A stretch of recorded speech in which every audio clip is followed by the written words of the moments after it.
Hey everybody, we are back for another edition of Anchors Away. We've got a few things we're going to talk about today. We want to take a look at what is on deck. First, we're going to talk about the Confederate flag. Arkansas made some national news late last week because some students up in Northwest Arkansas decided to show their appreciation for that particular symbol. We'll talk about why.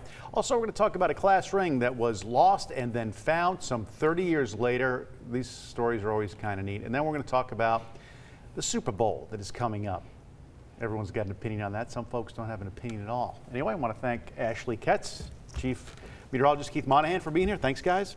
First thing we'll talk about is just the Confederate flag thing. And it seems, you know, when Arkansas makes national news, it's usually for something like this. But tee the story up for us. Yeah, there was a group, I think 3 students at Fayetteville High School, and they showed up to school wearing a Confederate flag shirt, and some of them had the Confederate flag depicted on their face in paint. And the school said, whoa, whoa, whoa. In the student handbook, you cannot do anything that's distracting. And they said, you know, you're going to have to go home and change or be suspended. And the students, I understand some of them held their ground, and you know they were trying to send their message that it's history, not hate.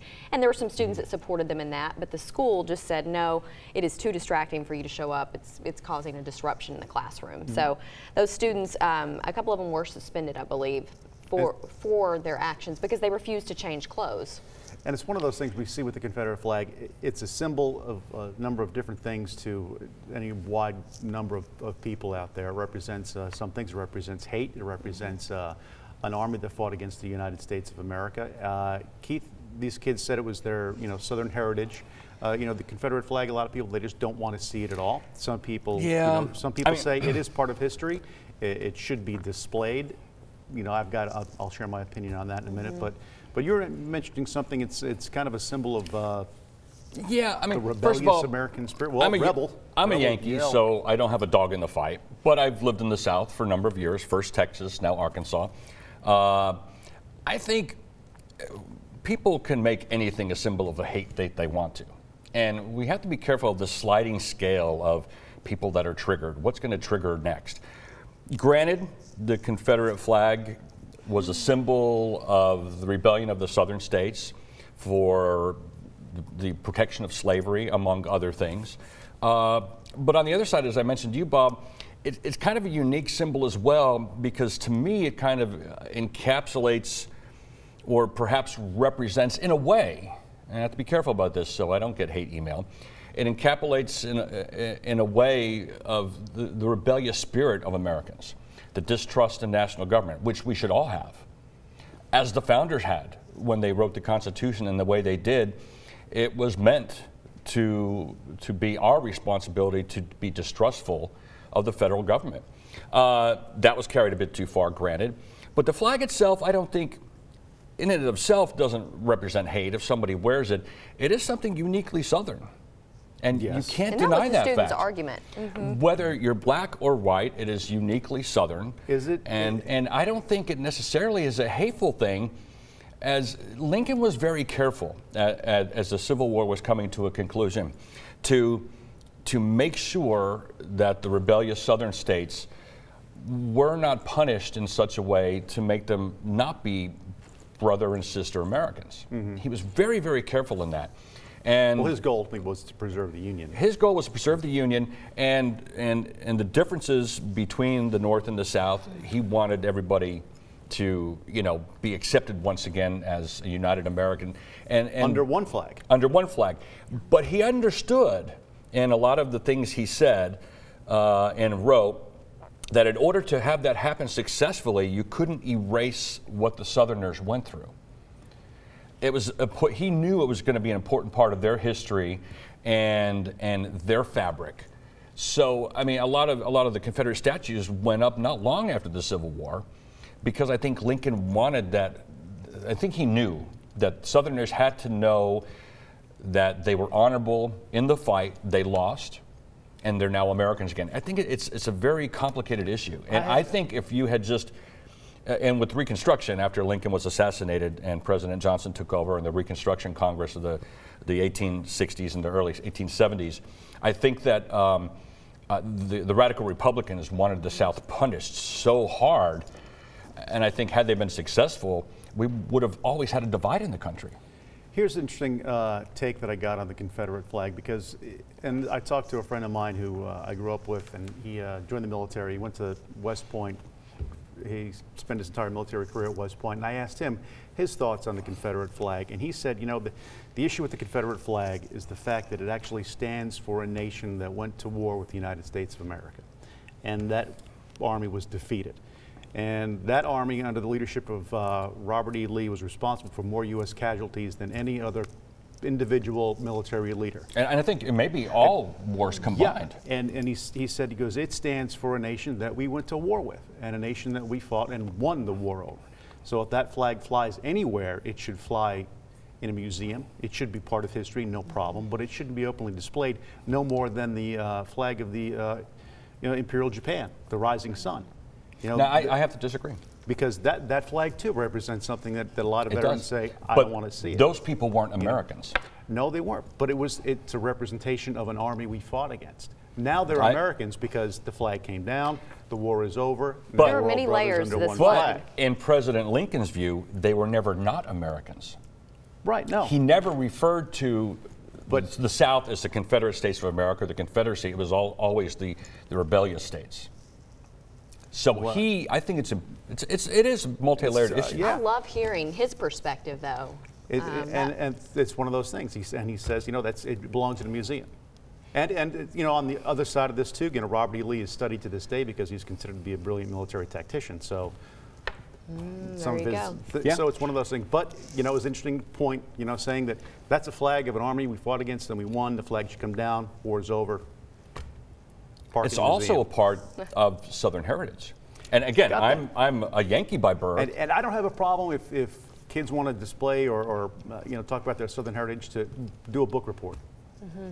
Don't walk around school with it. Mm-hmm.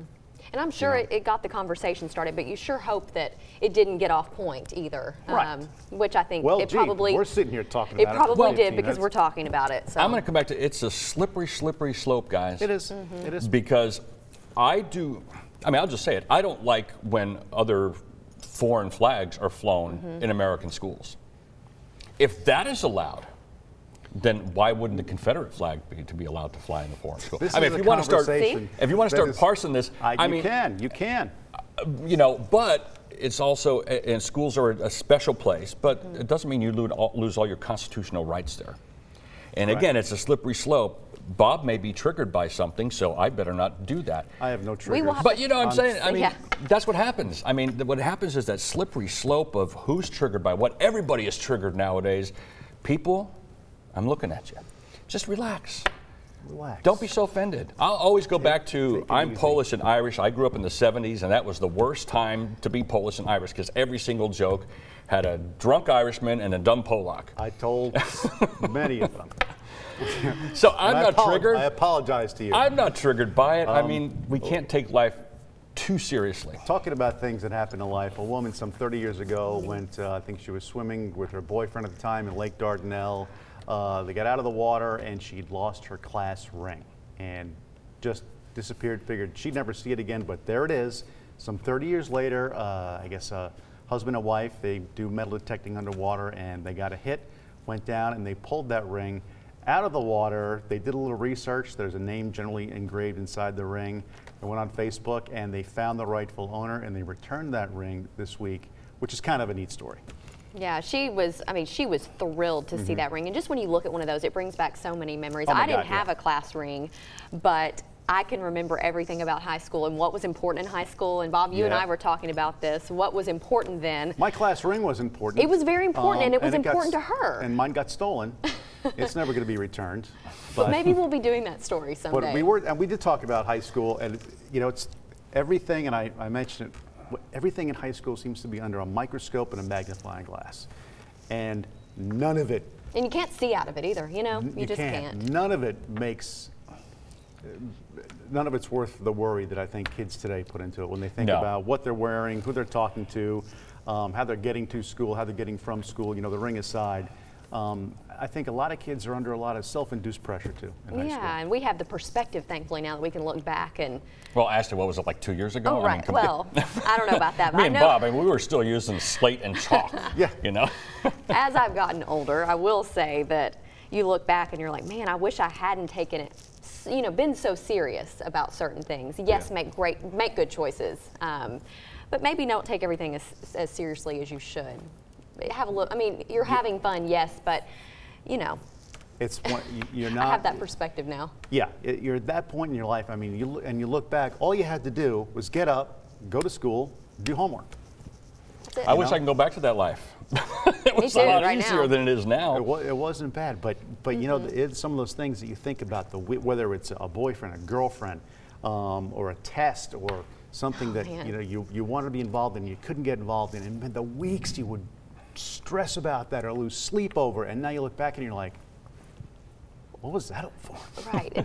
Hopefully they were lessons. We learned something. I think we did. Yeah, I think we did. We all learned. That aside, I think it's the coolest story I have seen in a long time. That is a good story. Yeah. I mean, that story, and that husband and wife, they've done this before. It's not the first time they found a class ring or something important. They've actually, you know, got people back together with some of the stuff they lost up there over the years. And my hat's off to them. Yeah. For Because doing the right thing. It's a kind of cool Yeah. thing. I mean, they can go and melt the rings down, or But they don't. but they don't. They find the people who they belong to, and that's the coolest part of the story. Is this couple that does that? They find these things, and if it is, you know, if it's a quarter, they're not going to try to find the owner. But if it's a ring or E something pluribus sentimental, unum. You can't track E pluribus down. yeah, I don't know who They're- he is. but That, yeah, it's my still, ring was it's a probably cool melted story, down and for weeks. it's a feel good Somewhere. story, and it's in Arkansas, and that's the best part. Right, and real quick advice to kids in high school that are sweating something out, whatever it is, just relax, don't worry, everything's going to be okay. Just enjoy. And we're all going to enjoy the Super Bowl this weekend. Super Bowl LIII. I lost Patriots and the count. Rams, which some people say should not be the Rams at all. No, there was that It was little the Patriots. controversy, wasn't They're there? playing when that hit that wasn't a hit, or the hit that Or it was late. the pass interference Yeah.